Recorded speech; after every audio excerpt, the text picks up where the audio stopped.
حکیم لقمان رحمۃ اللہ علیہ فرماتے ہیں، انسان جو سوچتا ہے ضروری نہیں ہوتا کہ ویسا ہی ہو جائے۔ کچھ چیزیں ایسی ہیں جو انسان کے حق میں بہتر نہیں ہوتی۔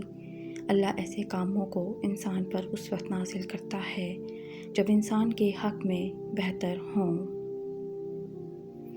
کس قدر افسوس کی بات ہے کہ لوگ نیکی کر کے اس کا درس تو دیتے ہیں، مگر کسی کے ساتھ ظلم و زیادتی کے خلاف آواز کھڑی نہیں کرتے۔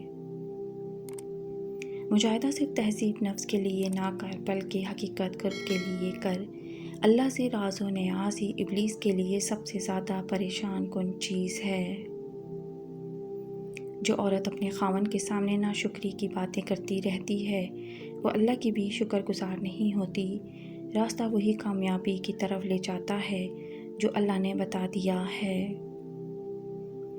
غلط کام کا نتیجہ ہمیشہ پریشان کن ہوتا ہے، خواہ یہ نتیجہ فوری نکلے یا دیر سے۔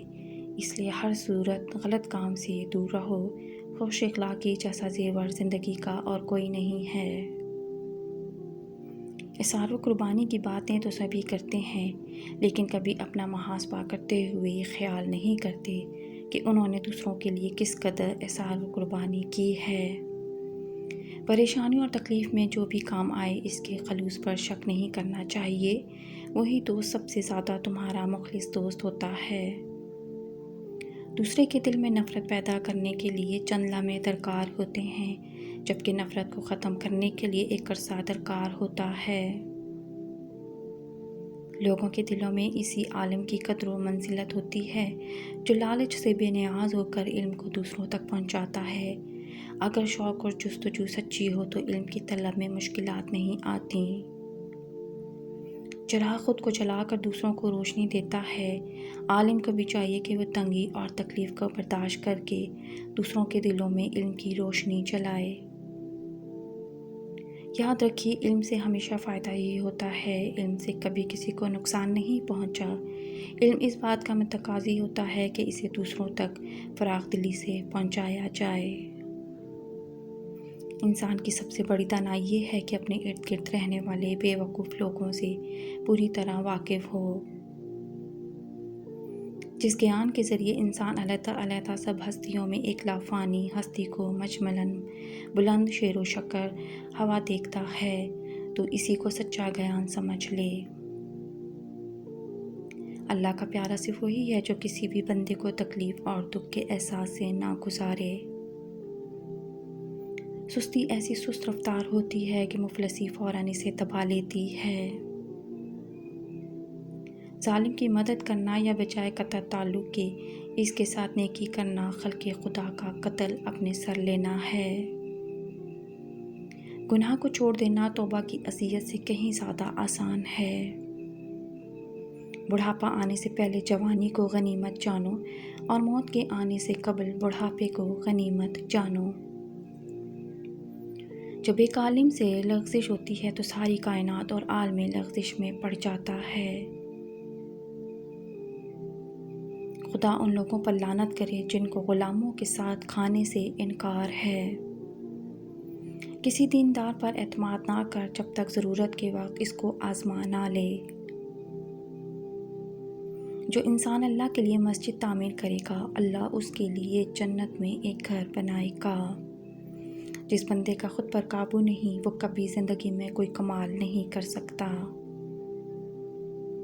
خود پسند آدمی ہر وقت یہی چاہتا ہے کہ اپنا ذکر اچھے یا برے پیرائی میں کرتا جائے، لیکن باحیا آدمی کبھی اپنی نسبت گفتگو کرنا نہیں چاہتا۔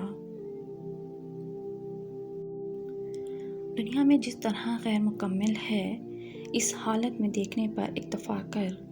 اگر تو اس معاملے میں زیادہ بھی چین ہوا تو متعلق راحت حاصل نہ کر سکے گا، کیونکہ اشیاء کا جو خیال اور زندگی کا جو قاعدہ تو نے اپنے ذہن میں باندھا ہے، اس کے مطابق تو کبھی اس عالم کو نہیں لا سکتا۔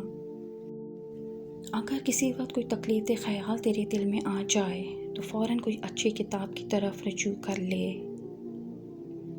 زندگی میں ایسے بہت سے لوگ ہیں جو نیک نظر آتے ہیں، لیکن ان کا کوئی کام نیکی والا یا بھلائی والا نہیں ہوتا۔ وفاداری کسی ثبوت کی محتاج نہیں ہوتی، وفاداری کی مہک خود اپنا آپ دکھا دیتی ہے۔ دوست اور دشمن کی تمیز مصیبت کے وقت بخوبی طور پر ہو جاتی ہے۔ حقیقی فصاحت کے معنی یہ ہے کہ ضروری باتیں بیان کی جائیں اور ضرورت سے زیادہ کوئی بات نہ کہی جائے۔ علمی زندگی میں راج انسانیت ہے، اسی میں اللہ رب العزت کی قربت کا راز مضمر ہے۔ علم نبی نو انسان کا زیور ہے۔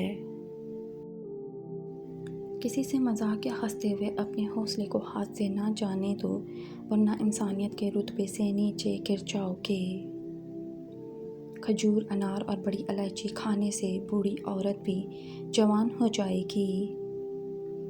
جو بندہ تمہاری نگاہوں سے تمہاری ضرورت نہیں سمجھتا، اس سے کچھ کہہ سن کر اپنے آپ کو شرمندہ نہ کرو۔ غلط جگہ پر اپنا مال و دولت یعنی نعمت خرچ کر کے نعمت کی ناشکری مت کرو۔ اگر میں تمہیں سارا دین دے دوں پھر بھی یہ تمہارے ایمان کے برابر نہیں ہو سکتے۔ قبر سے زیادہ ہولناک اور خوفناک کوئی جگہ نہیں۔ ہر وقت اللہ کے ذکر میں مشغول رہو تاکہ قبر کی منزل آسان ہو۔ تنگ دستی اور مصیبت کے وقت صبر سے کام لو، اللہ کی مدد ضرور آئے گی۔ تمہاری روش امانت کے خلاف نہ ہونی چاہیے، صرف حق اور عدل کا ساتھ دو۔ وفادار دوست کا ہمیشہ خیال رکھو اور اس کو ناراض مت کرو اور کبھی کسی سے زیادتی مت کرو۔ تم میں سے جو دنیا کے طلبگار ہیں ان کو اتنا ہی ملے گا جتنا خدا نے ان کے لیے مقدر فرما دیا ہے۔ اگر دولت مند ہونا چاہتے ہو تو ایک مٹھی چاول لیں اور ان پر 11 بار یا اللہ یا باسطو 3 بار سورہ کوثر اول و آخر درود شریف پڑھ کر پھونک ماریں اور صبح کووں کے آگے ڈال دیں، جلد دولت مند ہو جاؤ گے۔ جس شخص کا مزاج فاسد اور طبیعت بیمار ہوتی ہے وہ کسی کی تندرستی برداشت نہیں کرتا۔ اچھی صورت انسان کے دل کو متاثر کرتی ہے جبکہ اچھی سیرت انسان کی روح کو متاثر کرتی ہے۔ جب کوئی دوسرے شخص پر تنقید کر رہا ہو تو آپ کو اس قسم کی منفیت کا حصہ بننے کی ضرورت نہیں، اس وقت بھی خاموش رہیں۔ بہت سے انسان جو عبادت کرتے ہیں اور اللہ تعالیٰ کی خوشنودی اور ثواب کی امید رکھتے ہیں لیکن وہ چھپی ہوئی گنہگاری ہوتی ہے۔ بہت سے وہ پانی جن کو تو صاف سمجھتا ہے مقدر ہوتے ہیں۔ اے لوگوں، اس آگ سے بچو جو تم نے خود بھڑکائی ہے۔ جسے خالق پسند کر لے وہ پاک ہے، اسے مخلوق پسند نہ بھی کرے تو کوئی مذائقہ نہیں۔ شیطان کو باہر مت دیکھو بلکہ اپنے اندر تلاش کرو۔ شیطان کوئی ایسی غیر معمولی قوت نہیں جو تم پر باہر سے حملہ آور ہوتی ہے، بلکہ تمہارے اندر سے ابھرنے والی ایک معمولی سی آواز کا نام ہے۔ خدمت خلق صرف خوشنودی خدا کے لیے کرو، خلقت کے قبول کرنے سے تمہیں کچھ نہیں ملے گا۔